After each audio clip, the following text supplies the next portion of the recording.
all the great scholars and these disciples, yes, say that Atma-vichara is basically don't pay attention to any other thing than ourselves. yes, Yes, but all of them say this.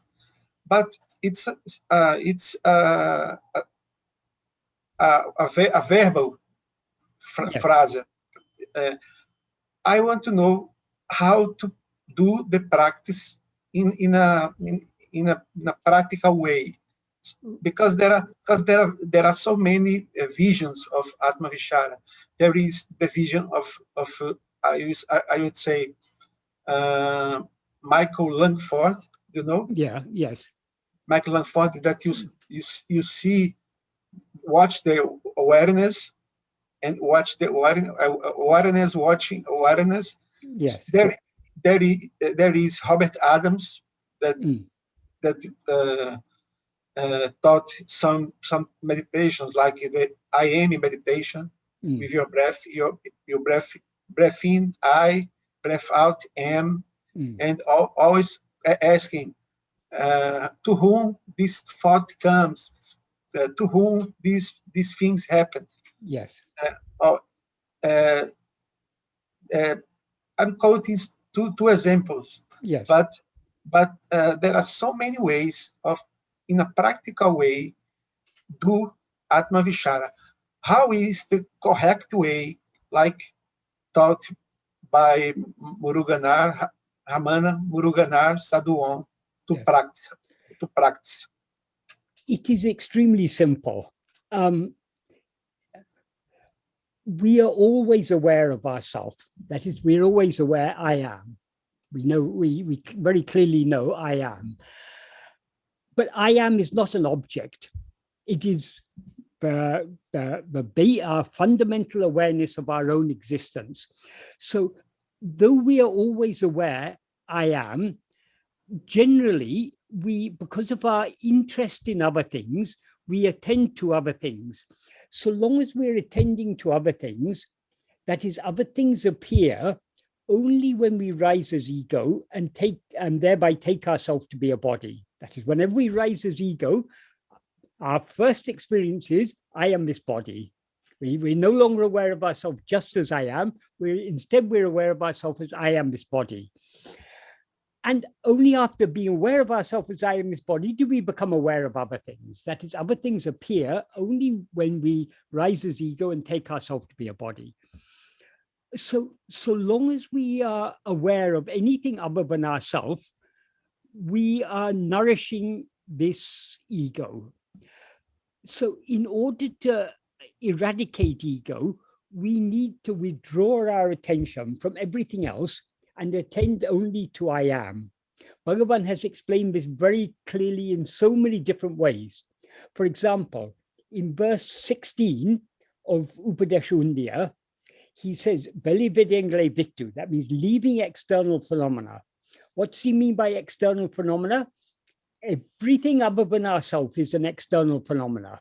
What is internal is only ourself. So leaving everything else, so everything that is perceived, all objects, all phenomena, the mind knowing its own form of light, that means turning our attention back towards ourself, the light of awareness, the fundamental awareness I am. When the mind thus knows its form of light, having left all other things, that is true awareness. So that is what we're trying to achieve. How do we withdraw our attention from other things? Simply by focusing our attention on ourselves. That is, the more we attend to ourselves, the more our attention is thereby naturally withdrawn from other things. So I close my eyes and feel the inner feeling of I, something like that. You can close your eyes, but that isn't necessary. Whether your eyes are closed or open, are you not aware I am? That is, whether we're in waking or in dream or in sleep, the one thing we are always aware of is I am. That basic awareness of our own existence, that is all we need to attend to. Yes, I am a lawyer, and I work in a so noisy office. I do so many things at the same time. I'm in the work, working with so many people, so many Yes. noise. How to keep this I am. What did you just say now? I am a lawyer. I work in a busy environment. There's so many distractions. But in the midst of all those things, I am is there. Who is it who's aware of the noisy environment? I am. So the our first and most fundamental experience is I am. That is constantly there as a background. Whatever else we may be aware of, who is aware of it? I am. So I am is the one constant in all our experiences. So yes, there are so many distractions. This world is, so long as we allow our attention to go away from ourselves, this world is a noisy place. So many things are happening in this world. That is, so long as we take interest in anything other than ourselves, our attention is going outwards, away from ourselves. So what we need to do is to cultivate interest in being aware of ourself alone. That is, it's not something that we can achieve all at once. We need to slowly, because our mind has a strong inclination to go outwards. We have to gradually, by practice, cultivate this inclination to go inwards. Go inwards means attend only to ourselves, only to I am. So the practical way is keep this feeling of existence, of being. Yes. I am. Except the word feeling means something that is rather vague. It is a very clear awareness. I am. Nothing is more clear than I am. We may not pay much attention to it, but one thing we are always sure of is I am. We can doubt anything else. All of this could be a dream. It could all be an illusion. But the one thing we cannot doubt is I am. Yes, it's necessary we can doubt our identity, but we cannot doubt our existence. Yes, it's necessary to have a formal meditation every day, to sit for 30 minutes or 1 hour. Whatever works for us. That is, whether we are sitting or standing or working or whatever we're doing, we're always aware I am.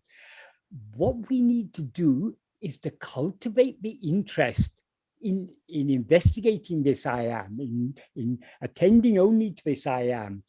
That it may be beneficial sometimes to sit in a comfortable chair or to lie on the bed when our mind is not, there's nothing else to, but seems to be demanding our attention. At such times, we can sit quietly and we can then try to go deeper within.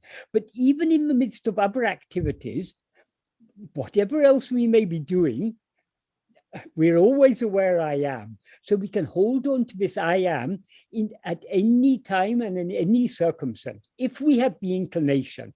The key is having that inclination, having that liking, that love to attend only to I. That at first, that inclination, that love may be rather weak. But the more we practice, the more we strengthen that inclination to attend to I, and thereby weaken our inclination to attend to other things. The inclinations to attend to other things are what are called Vishaya vasanas. They are what draw our mind away from ourselves. We need to cultivate the opposite vasana, the sat vasana. That's the inclination just to be as we actually are. That means to be aware only of I am. Jnanis like you and Sadhu Om have the habit of sitting in a formal way to meditate or not? Well, we don't know who is a jnani. You say jnani is like me. I am just an ordinary aspirant like you. If a jnani is someone who is already attained, already annihilated ego, so there's no need for them to do anything. So, the wrong question. Again, a practicant, a student, Yes. Like Sadhu Om, for example. Yes. Well, he sit. No, I never saw Sadhu Om doing any formal meditation practice or anything like that, but he that is, we don't know about the state of others, but from all that from my experience with Sadhu Om, having lived with him for 8 years, I am very firmly convinced he was completely surrendered to Bhagavan. There was no ego there. So No ego. for someone in that state, it is, I mean, they're not actually a person. It's only in our view that the jnani seems to be a person. In the view of the jnani, there is only jnana. So we cannot understand that state. And we also cannot know who is in that state. People often ask me, what's Sadhu Om and jnani? Well, yes, it seemed to me, yes. But who am I to say? According to Bhagavan, if you ask Bhagavan, is so-and-so a jnani? Bhagavan will say there's only one jnani, and you are that. That is, we shouldn't be looking for jnana outside ourselves. We have to find that jnana within ourselves. Jnana means that fundamental awareness I am. That alone is real. That is what we need to be holding on to. So outward things don't matter. The outward life is going on according to destiny. Let it take its own course. We need not be concerned about that. What we need to be concerned about is having that liking to turn within. We can turn within whether we're sitting or standing or walking or talking or whatever. That is, are we interested in in holding on to that fundamental awareness of our own existence? I am. That's all that we need to. That's all that we need to do. Yes. Ramana. And how that is, in words, we can describe it in so many ways in words, but to actually understand it is, we can really understand it only by putting it into practice. If you ask me, supposing you've never ridden a bicycle, you ask me how to ride a bicycle, I can try and explain it, but you cannot learn just by hearing. You have to get on a bicycle and wobble and fall off and get on again. And slowly you get the hang of how to balance on a bicycle. Likewise with this, it's only by practice that we can learn this, the art of self-investigation. Yes. The art of holding on to that fundamental awareness I am. Ramana taught that there is two ways that are almost the same. Yes. Atma-vichara, self-investigation, yes, and surrender. Yes, yes. Or a devotional way, yes, to self, yes, God. Yes. What is surrender? Because the answer, surrender, is the same that Atma-vichara. Ultimately, it is the same, but the starting point is a bit different.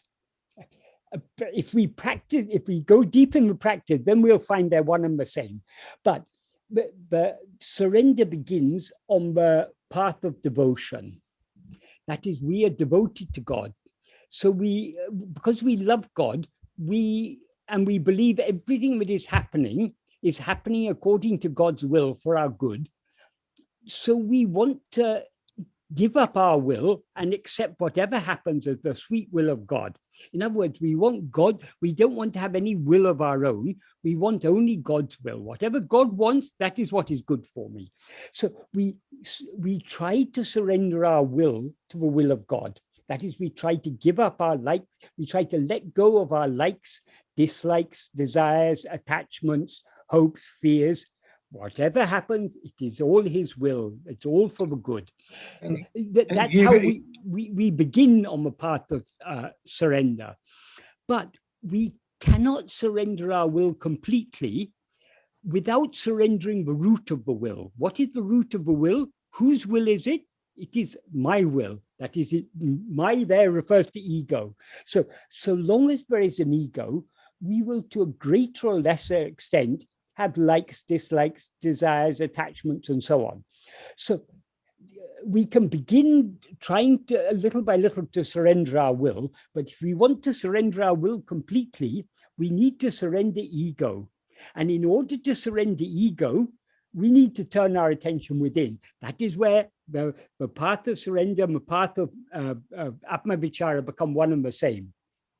But yes, we can start on the path of surrender without Atma-vichara. But we cannot start on the path of Atma-vichara without surrender, because as soon as we turn our attention within, we are thereby letting go of other things. So surrender is integral to the path of vichara. That is, our aim is to attend only to ourselves. In order to attend to ourselves, we need to let go of everything else. So we need to be willing to give up all our desires and attachments, and then only we'll be able to turn within.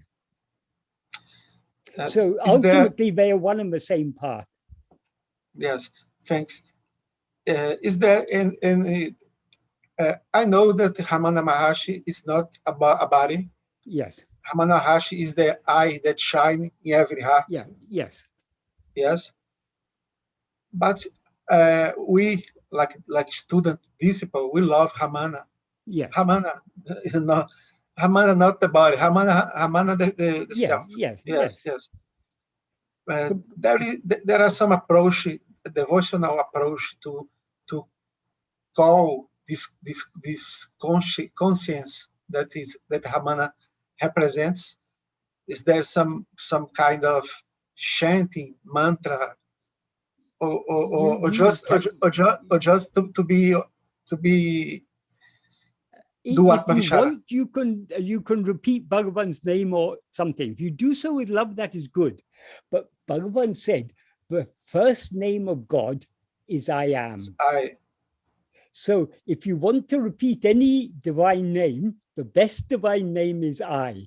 But don't just repeat the name. What does that name refer to? We need to be turning our attention within. So the best worship of Guru, the best way of expressing our love for Bhagavan is following the path he taught us, which is turning our attention within. Because he, as you said, he is that which is always shining in our heart as I. Because our mind is outward going, it was necessary for him to appear outwardly in the name and form of Ramana Maharshi. But what did he say? This outward form is not Guru. But Guru is that which is in your heart as I. Hold on to that Guru. That Guru alone will save you. So that is the function of the outward form of Guru, to turn us within, to hold on to the real form of Guru, which is I am. So repeat in a mental way the I. It's a good approach. It can help. It can help. But merely repeating the word is not sufficient. The word, when you repeat the word, that word refers to something. That is what you need to be attending to. And yes. any word you say, it brings a certain idea to your mind. If I say mango, something comes to your mind. If I say apple, something comes to your mind. If I say table, something comes to your mind. But every word refers to something. The word I refers to ourself. So we can use that word, we can repeat that word slowly and meditatively, not meditating on the word itself, but on what it refers to. What does this word I refer to? Yes. So yes. It is definitely a good aid. Yes, thanks. But regarding, you mentioned some other practice. You said someone had recommended something about in-breathing and out-breathing. What was that? Robert Adams. Yes. He said, repeat I with out-breath and am with in-breath or something. When breath in, repeat I. When breath out, repeat am, and goes on. Okay. When thoughts appears, I ask, to whom do this thought appears? Okay. This thing of repeating I and am with the in-breath and out-breath, this may help some people, but it's not, you won't be able to go very deep with such a practice because your attention is on the breathing. But breathing is something other than ourselves. If we repeat the word I or I am, we should be turning our attention back towards ourselves, not towards the breath. The breath is something other than ourselves. In sleep, we exist without any breath. We're not aware of any breath in sleep, but we exist and we are aware of our existence. So it's that we need to do all we can to hold on to that fundamental awareness I am. And thinking about the breathing or anything else is just an unnecessary distraction. Regarding the questioning, to whom is this? This is a clue that Bhagavan gave. That is, whatever appears. According to Bhagavan, all phenomena are thoughts. The whole world is nothing but a collection of thoughts. So, but whatever it is, anything that appears, to whom does it appear? To me. That is a clue to help us turn our attention back towards I. Because people say, oh, these disturbing thoughts came, or I was feeling angry, or I was feeling sad, I was feeling this, I was feeling that, or I was worried about the future. To whom are all these thoughts and feelings and worries and everything? To me. So it's a way of drawing our attention away from other things back towards ourselves. It's not a matter of simply repeating the question. The question is a clue. Whatever we may be aware of, who is aware of it? I am. So we bring our attention back towards ourselves. It's a tool to make our attention back to ourselves. Yes, that's the only. Yes. Vichara is only attending to ourselves. Everything else, questioning or repeating I am or whatever, these are all only aids to helping us to direct our attention back towards I am. Yes. Some disciples asked Ramana Maharshi who he was. Yes. Shiva, another god, and so on. And Ramana wrote in a paper. Yes. I am Arunachala Ramana that lives in every heart, included Krishna heart, and so on. Yes. Yes. That he didn't say I am. He said Arunachala Ramana is that Paramatma, that supreme spirit, that ultimate self, but shines blissfully in the heart, or in the cave of the heart of all jivas, all the many different jivas, beginning with Hari. That means beginning with Vishnu. So from the highest God to the lowest ant, he is that which is shining in everyone as awareness. That awareness means the awareness I am. That's the first half of the verse. But then in the second half of the verse, because Bhagavan is never satisfied just to give some information. He wants us to experience it. So in the second half of that verse, he explains how we can experience it. He said, with a heart melting with love, when the mind turns within and enters the heart where that supreme dwells, the eye of awareness will be opened and this truth will be known. It will reveal itself. Yes, it's a great verse. Beautiful verse. Is there some signals or indications that the sadhaka is doing advancing in a way? So long as we're looking for signs are things that come and go. They're other than ourselves. So looking for signs is a distraction. However, Bhagavan did sometimes say, when people asked about how to know if we're making progress, he said the only sign of progress is perseverance in the practice. Because if we persevere in the practice, that means we have love. That is, to the extent that we love to attend to ourselves, to that extent we will persevere in trying to attend to ourselves. So the measure of our love is how much we persevere in this practice. So that is the only useful indicator. But we shouldn't be thinking, am I advancing or not? But we should be thinking only I am, not, we shouldn't be thinking about advancing or anything, because there is nowhere for us to go. What we are seeking is what we are that already. So that is, progress is obviously necessary. That is, we need to purify the mind and cultivate that love to turn within. But thinking about, am I getting near, or how far am I? All these things is, we're again thinking of things other than ourselves. Our only interest should be here and now, at this very moment, attending to I. We forget about the past and future. Yes, no duality. Am I going to attain realization tomorrow or the next year or after 10 lifetimes? No. Doesn't matter. All that matters is now. What am I now? Who am I? It's not who will I be or who was I, but who am I?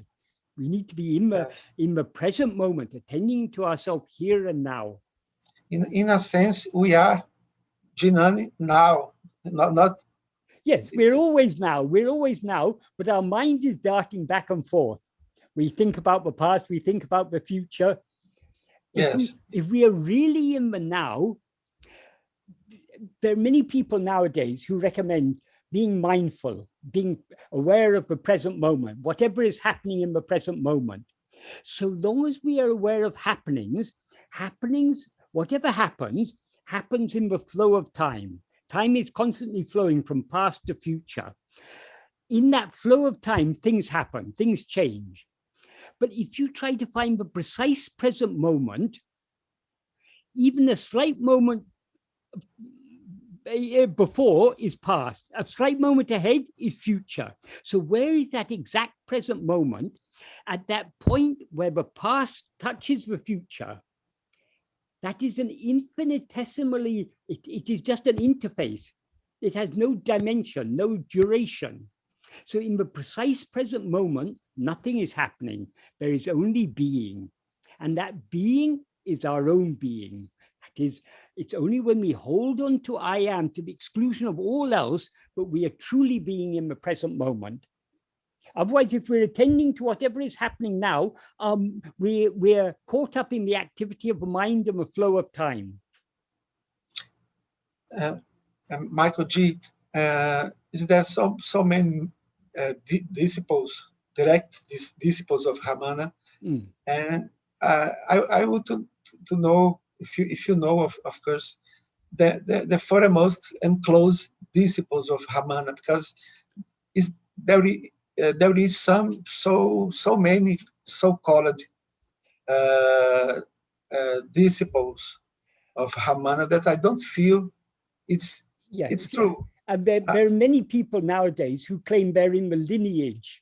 They claim there's a lineage. Bhagavan had no lineage. Yes. Even when Bhagavan was physically present, he was constantly turning people back to attend to themselves, not to attend to the outward form of Guru. The Guru is that which is shining in you as I. So we shouldn't be concerned about let anyone be a disciple or not be a disciple. Let them be good disciples or not good disciples. It doesn't matter to us. What Bhagavan has asked us to investigate only one thing, not whether so-and-so is a jnani or so-and-so is a good disciple. He asked us to investigate one thing. Who am I? That is all we should be concerned about. Let me explain. I just asked this question because there are books by these disciples. Yes. So I want to read a true book of true disciples that have some knowledge and teachings. I regard in a humble way Muruganar, Sadhu Om, Lakshmana Sarma. Yes, who wrote Mahayoga. Yes, Mahayoga. Yes. There is a lot of I feel it's true. Yes. But I just want to know to read the books of these disciples to learn something. The most important books to read are Bhagavan's own writings. Uludu Napadu, Nana, Who Am I, Upadēśa Undiyār, Arunachala Stuti Panchakam. if we read Bhagavan's original works and understand them clearly, then we can judge about other books. Fortunately, supposing Bhagavan hadn't written anything, we wouldn't know really what are the correct teachings of Bhagavan, because different people explain it in different ways. But fortunately for us, Bhagavan himself has written his own teachings and his own works, mostly in poetry, a few in prose. And he's written very, very clearly. If you read Who Am I, read Upadēśa, read Ātma-vichara, then you can get to the heart of Bhagavan's teachings. Then you can read other books like Talks and Day by Day and all these books. You'll be able to get what is useful for them and leave the rest. Because Bhagavan, when people come and ask Bhagavan questions, he has to answer according to their level of spiritual development. So what is the answers he gives to people is not always his deepest teachings.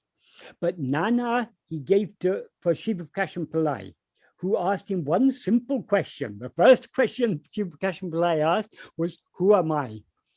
So what more fitting disciple could you find? Bhagavan has come to this world to teach this path of self-investigation. So the disciple who comes to him and asks, who am I, is the perfect disciple. Likewise, Murugan asked very simply, for the request Murugan made to Bhagavan when he asked Bhagavan to write Uladu Napadu was, what is the nature of reality and the means of attaining it? Thereby he gave Bhagavan a blank slate. Bhagavan was free to write the very heart of his teaching. That is why Uladu Napadu had the very core principles of Bhagavan's teachings, why it's such a wonderful work. So, and it's not just one or two, it's Uladu Napadu is there, Upadēśa Undiyār, the 30 verses, Who Am I, Nana, and the 5 hymns to Arunachala. The 5 hymns, Bhagavan wrote most of them, it came out of his own heart. That is, no one outside prompted. But when he was asked, he said, no, just like others prompted me to write other things, Arunachala prompted me to write this. He denied doership for anything. Yes. So that's why I always try to focus on the core teachings of Bhagavan, because then if people are are firmly rooted in Bhagavan's teachings, if they clearly understand what Bhagavan has taught us in Nana, what Bhagavan has taught us in Uladu Napadu and Arunachala Stuta Panchakam and other things, then all the other things will fit into place. We'll see, okay, that's at a more superficial level. Bhagavan would have said it in that way to suit that person. And also another problem with books like Talks and Day by Day and everything, there was no tape recorders recording Bhagavan. Those people heard what Bhagavan said, and then from what they understood, what they could remember of what they understood, they recorded. And Bhagavan spoke in Tamil, they recorded in English. So it's not so close to what Bhagavan would have said. It's been filtered through their ability to understand and their memory, the two filters, and then also their translation ability. They put what Bhagavan said in Tamil, they put in English. So these books are getting a bit far away from what Bhagavan would have actually said. Whereas Uladu Napadu Nana, Bhagavan himself wrote it. So it's his very own words. Yes, great, thanks. So let me remember another questions.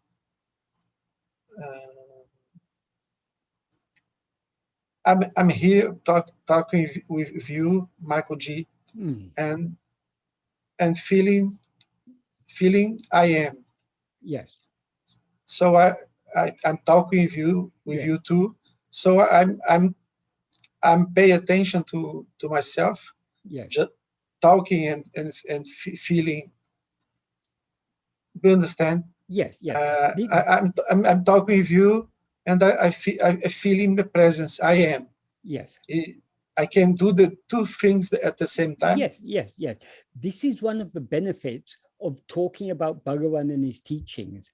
Supposing we're talking about politics or science or anything else, our mind is dwelling on other things. But when we're talking about Bhagavan's teachings or talking about Bhagavan, Bhagavan teaches one thing and one thing alone. Who am I? He teaches it in many different ways, but the central theme running throughout his teachings is I am. So we can't be talking about Bhagavan's teachings and thinking about Bhagavan's teachings without having our attention drawn back to ourselves. That's the benefit of often talking about and reading about and thinking about Bhagavan's teachings. It's a great aid to maintaining our interest in being self-attentive. Because the interest, that liking to be self-attentive, that is the key. Bhagavan often used to say, Bhakti is the mother of jnana. That is, love is the mother of knowledge. It's only to the extent we have love to be self-attentive, but we will bring about the subsidence of ego and eventually the eradication of ego. Yes. There is a disciple and great scholar, erudite, called Ganapati Muni. Yes. Ganapati Muni. And he loves Ramana a lot. Ramana loves him a lot. But he was so focused in tantric way or like I said. Yes. I know. Yes. So he said that Ramana say that it's okay. But for example, Ramana is said to have drawn the Sri Chakra. Sri Chakra. Yes. Yes. Yeah. Ramana draw a chakra and said to forget my English and make devotion to the Divine Mother. Yeah. Thing like this. I don't know if Bhagavan himself ever drew a Sri Chakra. I've never heard that. He may have done, but if he did so, it's not because that Sri Chakra has got nothing to do with Bhagavan's teachings. It is a tantric form of worship. But when Bhagavan was living on the hill, children from the town at the time of Deepawali, they used to bring their fireworks to play with Bhagavan. So when the children brought fireworks, Bhagavan also lit the fireworks with them. So if some scholar comes and asks Bhagavan, please draw a Sri Chakra for me, he would draw a Sri Chakra, nothing to him. It's just like playing with the fireworks with children. It is, Bhagavan's teachings go way beyond all these tantras and mantras and all these things. Ganapati Muni, he was drawn to Bhagavan, but his interest was not in Bhagavan's teachings. His interest was he wanted to gain Shakti and Siddhis and establish the Vedic Dharma in the world. And he had so many outward-going ambitions. After he passed away, someone asked Bhagavan, did he attain mukti? Bhagavan said, how could he? His sankalpas were too strong. Sankalpas means his desires and ambitions. So he was not actually following Bhagavan's path. Can you repeat this part of I don't understand. He was seeking a power, Shakti, and Siddhis. If he attained mukti.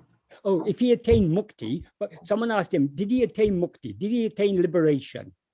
And Bhagavan replied, how could he? His sankalpas were too strong. Sankalpas means his desires and his ambitions. Yes. I don't know. Because Bhagavan's path, we need to give up all our desires, so long as we're interested in the external world, we don't have sufficient love to know ourselves. We need to give up our interest in the external world in order to know ourselves. According to Bhagavan, this whole world is just a dream. Yes. And the world is never perfect. but he wanted to, Ganapati Muni thought he could make the world a perfect place by establishing Vedic Dharma, and he had his own beliefs and ideas and everything. That's fine. I mean, it's okay for him, but that is not Bhagavan's way. Yes, I know it's a difficult point to talk about another person. Yes. But in Ramana's disciple around the world, is there some doubt about a great figure called Robert Adams? Is there some kind of misunderstanding if he was a true disciple when met Ramana Maharshi or not? Yeah.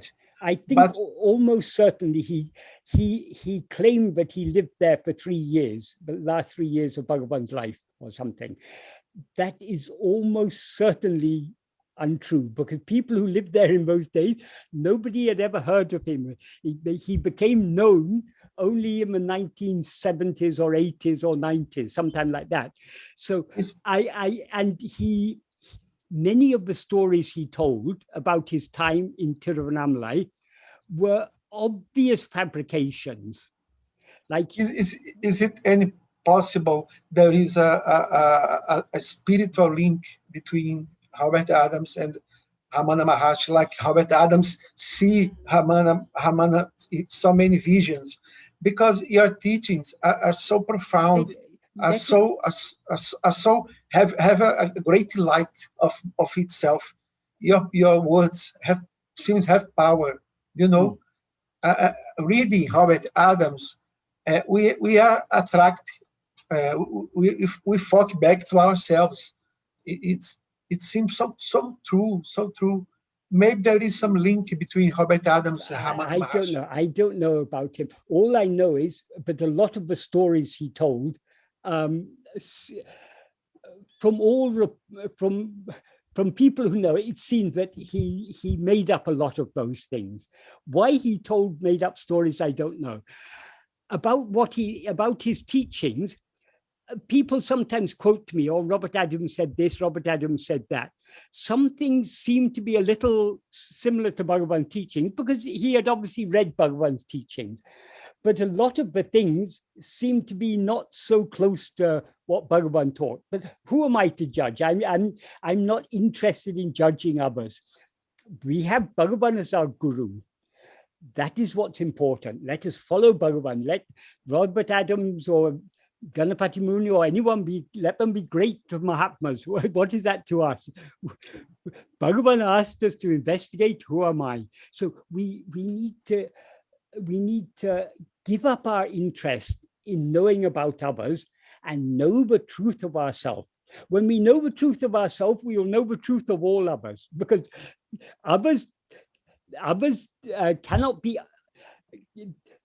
Actually, there are no others. It's only when we rise as ego that we see this world full of so many others. It's, according to Bhagavan, it's all just a dream. It's all just a projection of our own mind. When we know what we actually are, we will know the truth of everything. So the last question, if you please, you live and study with Sadhu Om. Yes. Sadhu Om is such a great, yes. Maybe a Gnani. Yes. And you live so many time, work with him and learn, yes, with him. Please share with us, Sadhaka's students of Ramana Maharshi, maybe the most important clues,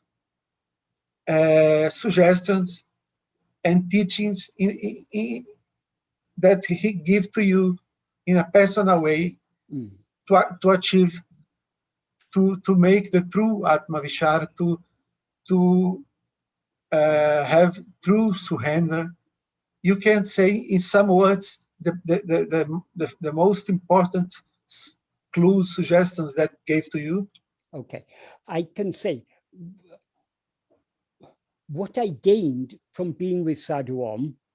Firstly, was a deep love for Bhagavan. His love for Bhagavan was all-consuming love, and his love was infectious. So having lived with him for 8 years, I was infected by the love that he had for Bhagavan. That's the first thing. Second thing, he had a tremendously clear understanding of Bhagavan's teachings. So I was relentlessly questioning him. Whatever I questioned, he was able to give clear and simple answers. And another thing, the more, as time went on, my questions became deeper and deeper and deeper. As I understood more and more clearly, I was able to ask deeper questions. And the deeper my questions, the deeper the answers he gave. So ultimately, it all comes down to one thing. Turn within, know yourself. That is, Bhagavan has, Sadhu Om didn't teach anything, but Bhagavan didn't teach. He just helped me to understand what Bhagavan has taught us in Uludunaptu and Nana and Arunachastutipancham. He helped me to understand that more deeply. He started a process because now it is, Sadhu Om passed away more than nearly 36 years ago. In those 36 years, my understanding of Bhagavan's teachings has obviously grown much deeper. So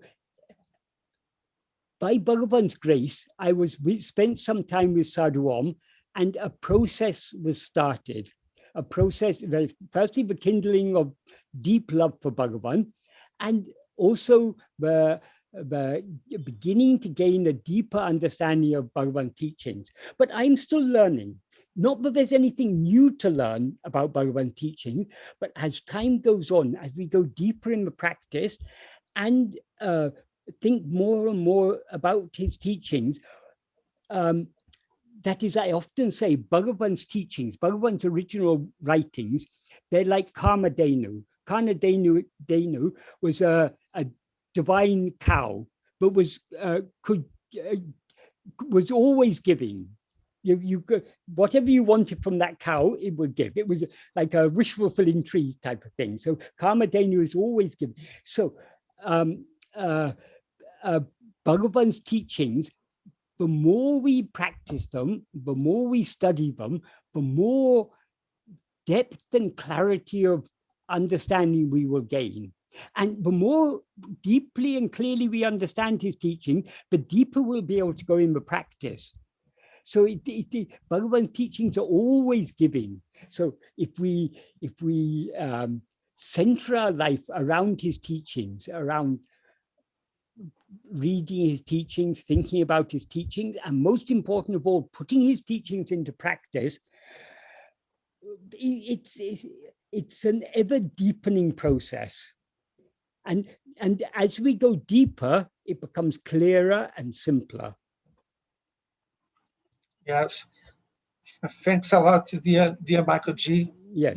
I have a great class of a scholar, maybe Gnani, a great. Who knows? I myself don't know who I am. So if someone else says I'm a Jnani, they may be right, maybe wrong. Who knows? So I need to thank you for your blog, your book. Yeah. Your book, The Happiness of Being. Yes. It's such a wonderful book. Maybe the best about Bhagavan. Yeah. And your site, your videos, you are making such a unique gift to mankind, to spiritual seekers. It has no price. But it is just like, if you want water, you go and open a tap. But we don't thank the tap. The water is not coming from the tap. The tap is just it's just through the tap the water may come, but the source of the water is from elsewhere. So whatever I may say, if there's any clarity in anything I say, it is not my clarity. It is only Bhagavan's clarity. So all thanks are due only to Bhagavan. So I am just all I can say is I'm fortunate. I was with Sadhu Om, that kindled that love and that curiosity to go deep into Bhagavan teachings, and that enthusiasm to try my best. I'm still got a lot of impurities. I've still got strong Vishaya vasanas, but at least there's that eagerness to try to put it into practice, to try to turn the mind within more and more and more, to try to surrender more and more to Bhagavan. So this is all Bhagavan's grace. When you ask about Sadhu Om, it's in a way very difficult for me to say, because for me, Sadhu Om is nothing other than Bhagavan. That it is what everything comes only from Bhagavan. So what I gain through Sadhu Om is coming only from Bhagavan. What anyone else may gain through me is coming only from Bhagavan. So Bhagavan is the original source. So Bhagavan alone is, that's another thing I learned from Sadhu Om. We shouldn't attach any importance to any particular person. Everything is Bhagavan. We should, Bhagavan alone is our guru. So we should give importance only to Bhagavan. Okay, Bhagavan may sometimes help us through particular individuals. In my case, Bhagavan helped me through Sadhu Om, but it was Bhagavan who helped me, not Sadhu Om. Sadhu Om is nobody. That's what I learned from Sadhu Om. He himself considered himself to be nobody because he had completely surrendered himself to Bhagavan. So he completely effaced his separate individuality. Because he had effaced his separate individuality, he was such a pure channel for Bhagavan's grace. So you said to Sadhu Om so many years before, and now me and all the students of Ramana in the world are talking to you. Your love for Ramana Maharshi and for the self and for the being is so contagious, almost perceptible. So I just remain the thanks of my heart. Yes. So all the thanks go to Bhagavan. To if Bhagavan. You want to thank me, it goes through me to Bhagavan. Because I'm nothing. Thanks. Okay. For such a love. Okay, right. Thank you.